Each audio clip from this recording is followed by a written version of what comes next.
Emily Longley was born in England in 1994 to Mark and Carolyn Longley, beginning her life as the first daughter in a young and supportive family. 2 years later, her younger sister Hannah was born, completing a household that would remain close-knit throughout the girl's childhood. The sisters grew up sharing routines, friendships, and experiences that helped define their bond. Their parents encouraged stability, communication, and openness, creating an environment where both children felt secure and connected. When Emily was 9 and Hannah was 7, the Longley family left England and moved to Auckland, New Zealand. The transition marked a major change, but the move quickly became a defining part of their lives. New Zealand offered a calmer environment, new opportunities, and a community that welcomed the sisters as they adjusted to their surroundings. Over time, Auckland felt like home, providing both girls with a sense of belonging as they continued to grow into their identities. As Emily entered her teenage years, her behavior began shifting in ways that concerned her parents. She started spending increasing amounts of time with people they believed were negatively influencing her choices and priorities. Their concerns eventually grew strong enough that they decided a more structured environment was necessary. With hopes of giving her a chance to reset and find stability, they arranged for her to return to the United Kingdom. She moved to Bournemouth, where she lived with her grandparents in a home focused on routine and support. In 2010, Emily enrolled at Brockenhurst College, planning to study business while pursuing her dream of becoming a model. She was known for her outgoing, funny, and confident personality, traits that helped her build friendships and adapt to her new surroundings. During this period, Emily's path intersected with that of Elliot Turner, marking the beginning of a relationship that would gradually influence the direction of her life. Emily returned to New Zealand in April 2011 after spending 6 months away from her family, marking a visit filled with anticipation and emotional relief. When she arrived at the airport, she spotted her father waiting for her, and she immediately ran toward him, hugging him tightly while telling him how much she had missed him. The reunion set the tone for the trip, creating a sense of familiarity and warmth that her family had been longing to experience again. That same day, they went to her favorite pizzeria, a place tied to many family memories, where she updated them about her life in England. She spoke about school, her modeling aspirations, and the friends she had made. She also mentioned her relationship with Elliot Turner, explaining directly that she did not view it as serious and intended to end it once she returned to England. Throughout the following weeks, Emily enjoyed a peaceful and happy routine surrounded by her family. There were no signs of stress or trouble, and nothing suggested any danger awaiting her back in the United Kingdom. She appeared relaxed, comfortable, and focused on the positive changes she hoped to make. As her departure approached, the mood shifted and saying goodbye became difficult for everyone. Emily reassured her family that she would return in 5 months for the Rugby World Cup, giving them a clear plan to hold on to. A few days after flying back to England, she texted her father to tell him she had broken up with Elliot, affirming her earlier intentions. During this period, Elliot reacted with jealousy to photos she had posted with other boys during her visit, adding tension that contrasted sharply with her calm time in New Zealand. Elliot Turner was a 20-year-old from a wealthy family, known throughout Bournemouth and Poole for his presence in local clubs and for being part of a group of young men who referred to themselves as the Firm. Despite his attempts to appear confident and influential, he had earned the reputation of All Talk Turner, a nickname reflecting how people around him viewed his constant bragging and exaggerated stories. Much of his lifestyle depended on money provided by his parents, and he was deeply focused on maintaining an image he believed made him appear powerful. Online, he crafted a persona built around names such as Scarface or God, presenting himself as someone to be feared or admired. Turner had a history of obsessive behavior in relationships. At 16 in 2008, he was issued a police harassment warning related to a previous girlfriend, establishing a documented pattern of fixation and emotional volatility. He frequently carried a hammer for what he described as protection, a detail that reinforced the persona he attempted to project.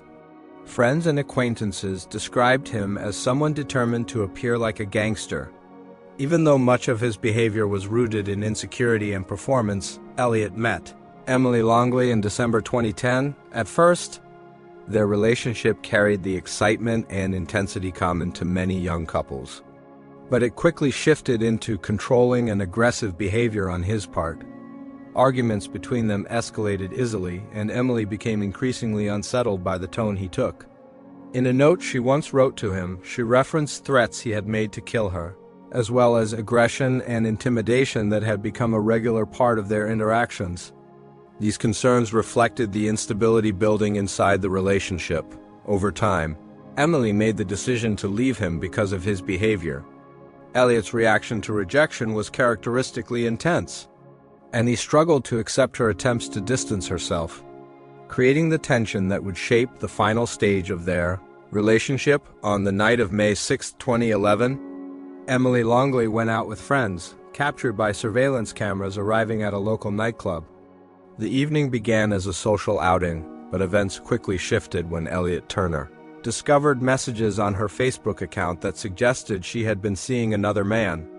Furious and emotionally charged, he made his way to the nightclub, intent on confronting her. Once there, the situation escalated. Emily, feeling cornered, threw her drink at him.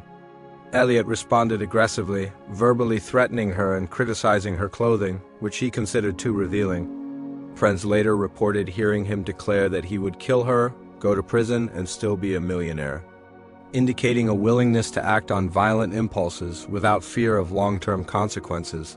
Emily decided to leave the club, attempting to distance herself from the confrontation. Elliot, however, followed her and persuaded her to return to his home under the pretense of having a quieter place to talk. Neighbors observed the two of them entering the Turner residence, a house in Bournemouth where Elliot lived with his parents. The events of the evening concluded within the household.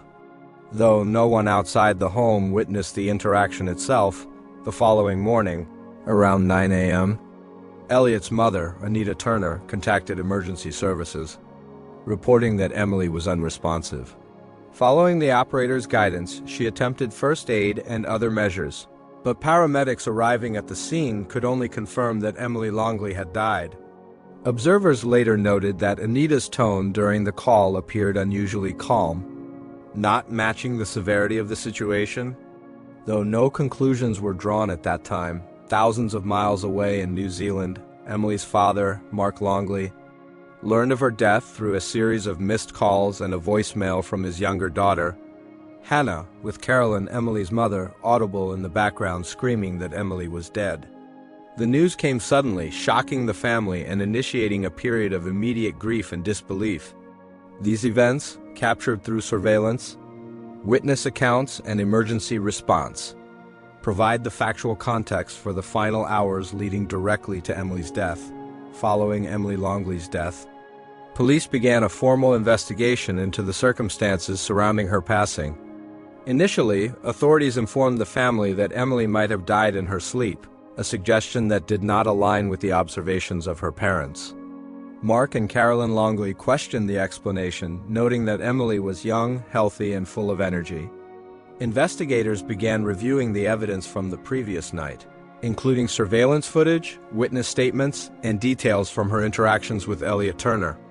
They learned about the nightclub argument, where Emily had thrown a drink at him, and the threats he made to her friends.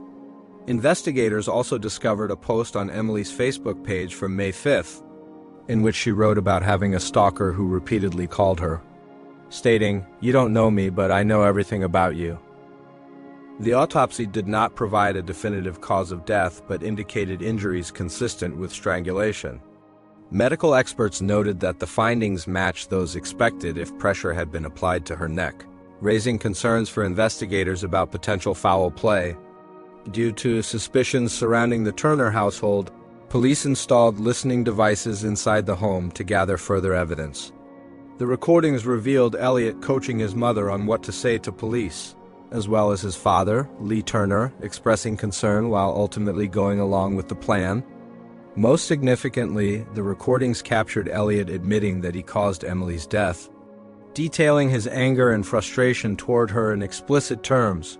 Elliot Turner was arrested 1 week after Emily's death, His legal team attempted to challenge the reliability of the audio evidence, but the judge permitted it to be used during the trial.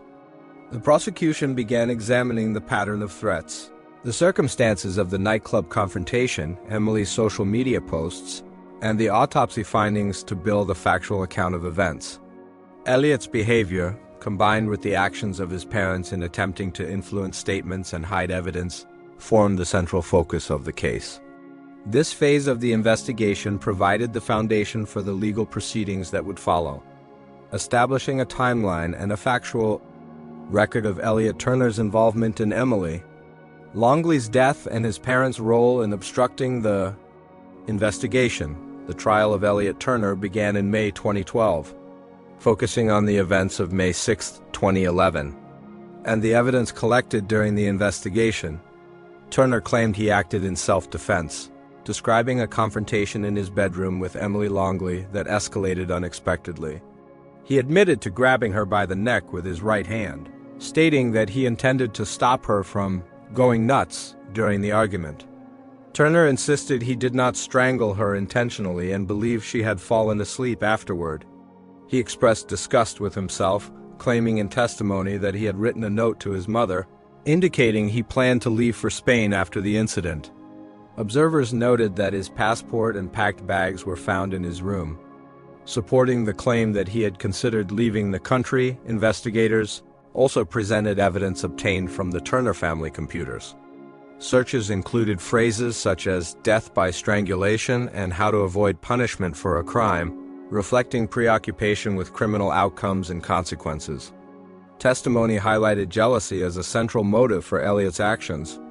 Luke Ashford, who had spent the night with Emily prior to her death, provided statements demonstrating the pattern of controlling and possessive behavior that marked Elliot's relationship with her. Additional evidence included letters written by Elliot from prison, in which he bragged about his future prospects, claiming he would soon be driving a Range Rover and selling the rights to his story. On May 22, 2012, the jury returned verdicts for all defendants. Elliot Turner was found guilty of murder and perverting the course of justice. He received a life sentence with a minimum term of 16 years, plus 9 months to run concurrently for perverting the course of justice. His parents, Anita and Lee Turner, were convicted of perverting the course of justice for their roles in attempting to hide evidence and delay emergency services. Each was sentenced to 27 months in prison and released in 2013 after serving half their terms following the verdicts. Emily's father, Mark Longley, spoke publicly, expressing both grief and pride. He described the shock of losing his daughter, the repeated threats Elliot had made, and the devastating impact on their family. He stated that he hoped Turner would reflect on his actions every day of his imprisonment, emphasizing the irreparable loss of a young life that had been filled with potential and promise. In October 2020, reports emerged that Elliot Turner had been beaten by fellow inmates while serving his life sentence. The incident occurred after he displayed photos of Emily Longley in his prison cell and boasted about receiving letters from women who referred to themselves as his fans. Fellow prisoners reacted violently, in part due to his continued boasting about a future life filled with luxury, including champagne, Bentleys, and attention from women. The incident highlighted ongoing concerns about his attitude and the absence of genuine remorse for his actions. Elliot Turner is expected to be eligible to apply for early release in approximately 5 years. Authorities, media outlets, and observers have expressed concern about whether he has internalized the consequences of his actions, or if he continues to maintain the same arrogant and unrepentant behavior that characterized his life before and after the crime. The parole board's decisions will play a critical role in determining the potential for his reintegration and whether public safety considerations and accountability will be prioritized in any evaluation. The final reflection in Emily Longley's story returns to her life and the impact she had on those around her. Her family continues to express pride in her accomplishments, her character, and the way she embraced life despite challenges. They mourn the future she will never experience, reflecting on the milestones, celebrations, and everyday moments that were lost. Mark Longley described the profound grief of not seeing the woman Emily would have grown into, recalling her personality, humor, and the light she brought to their lives. Hannah and Carolyn also remain affected by the loss, holding memories of Emily close while acknowledging the sudden and tragic end of a young life filled with potential.